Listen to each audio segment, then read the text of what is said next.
Hello అండి, అందరికీ hi. ఈరోజు వచ్చేసి సింపుల్గా వడలు చేస్తున్నానండి.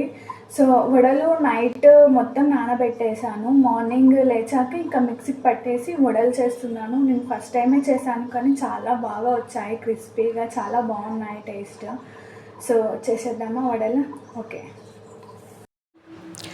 నేను నైట్ నానబెట్టానండి. సో మొన్న నైట్ నానబెట్టేసాను.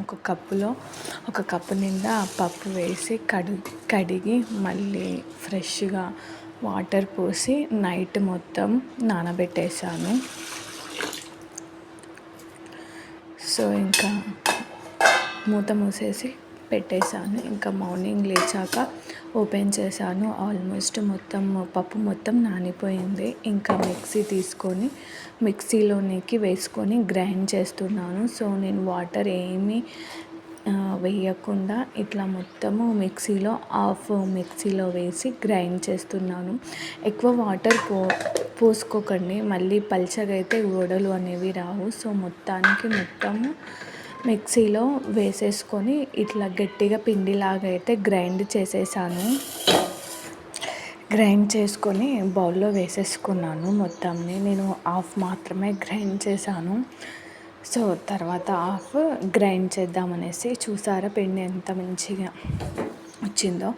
సో ఇంకొకటి ఇక్కడ ఏంటిదంటే పిండి గ్రైండ్ చేశాక ఒక 1 అవర్ హాఫ్ అన్ అవర్ అన్నా ఫ్రిడ్జ్లో పెట్టామనుకోండి, మనకి వడలు క్రిస్పీ లాగా వస్తాయి, మంచిగా టేస్ట్ కూడా ఉంటుంది. సో నెక్స్ట్ అంటే ఇందులో కూడా మొత్తం వేసేసి ఇంకా పిండి మొత్తం గ్రైండ్ పెట్టేసి ఇందులో లైట్గా అంటే మొత్తం మిక్సీకి పట్టేసి ఒక 1 అవర్ పాటు మూత మూసి 1 అవర్ ఫ్రిడ్జ్లో అయితే పెట్టేశాను. మార్నింగ్ 6కి మిక్సీకి పట్టి 1 అవర్ ఫ్రిడ్జ్లో పెట్టేశాను. 7:30కి అలా తీసుకొచ్చిన తర్వాత దాంట్లోకి కరివేపాకు వేసాను,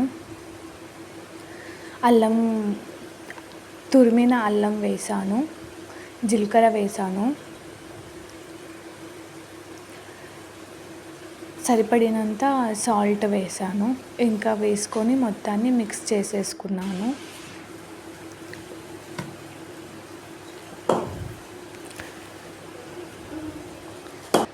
సో మొత్తాన్ని మిక్స్ చేసేసాను. ఇంకా లాస్ట్కి కొంచెం పచ్చిమిర్చి కోసి వేసాను.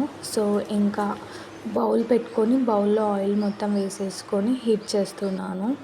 సో ఇక్కడ అంటే కొందరు వడలు షేప్ రావడానికి కొన్ని టిప్స్ కూడా చెప్పారు. సో నాకు అవన్నీ ఏమీ వర్కౌట్ అవ్వలేదు. సో నాకు వర్కౌట్ అవ్వింది ఏంటిదంటే వాటర్ తీసుకొని ఫస్ట్ వాటర్లో మన చేతిని మొత్తం డిప్ చేసి తర్వాత పిండి తీసుకొని ఇలా రౌండ్గా లాగా పెట్టేసుకుంటే నాకు చాలా బాగా కుదిరాయి.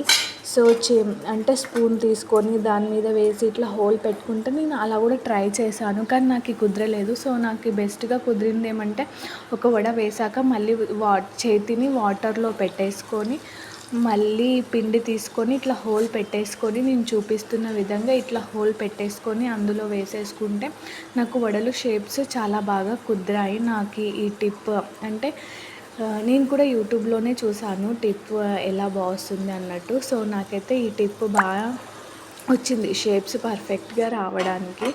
సో ఇంకా వడలు మొత్తం వేసేసాను. ఇంకా మొత్తం వడలను తిప్పేస్తున్నాను. సో ఇంకా కొంచెం మొత్తం ఇట్లా తిప్పేసుకొని ఇంకా వడలు మొత్తం వేగిపోయాయి, తీసి ప్లేట్లో అయితే పెట్టేసుకుంటున్నాను. సో నాకు పెద్ద ఫస్ట్ షేప్ అయితే రాలేదండి, రియల్గా చెప్తున్నాను. తర్వాత చేతి మొత్తం వాటర్లో డిప్ చేసుకొని పిండిని తీసుకొని ఇలా సింపుల్గా హోల్ పెట్టేసుకున్నాను. సింపుల్గా హోల్ వచ్చేసింది. ఇలా నాకు టేస్ట్ అయితే చాలా బాగా కుదిరాయి వీటివి. సో నేను అందుకని మళ్ళీ ఇంకోసారి చూపిస్తున్నాను. ఇలా వాటర్లో మొత్తము చేతిని పెట్టేసి తడుపుకొని ఇలా పిండి తీసుకొని సింపుల్గా చూడండి, పెద్ద ఇది పడాల్సిన అవసరం ఏం లేదు. సింపుల్గా అలా హోల్ పెట్టేసుకొని బౌల్లో వేసేసుకుంటే సింపుల్గా షేప్ వచ్చేస్తాయి. అందుకు అని నేను మళ్ళీ ఇంకోసారి మీకు చూపించాను కరెక్ట్గా వస్తుందో లేదో అన్నట్టు. ఇక సింపుల్గా వేసేస్తున్నానండి నేనైతే. నాకు ఈ టిప్ చాలా బాగా వర్కౌట్ అయ్యింది. ఒక్కొక్కరికి ఒక్కొక్క టిప్ వర్కౌట్ అవుతుంది. అందరికీ అదే వర్కౌట్ అవ్వాలని రూల్ ఏం లేదు కదండి. సో నాకైతే ఈ టిప్ చాలా బాగా వర్క్ అయింది, అదే మీకు చెప్తున్నాను. సో ఇంకా వడలు అయితే అన్నీ రెడీ అయిపోయాయి. క్రిస్పీగా చాలా బాగా కుదిరాయండి వడలు.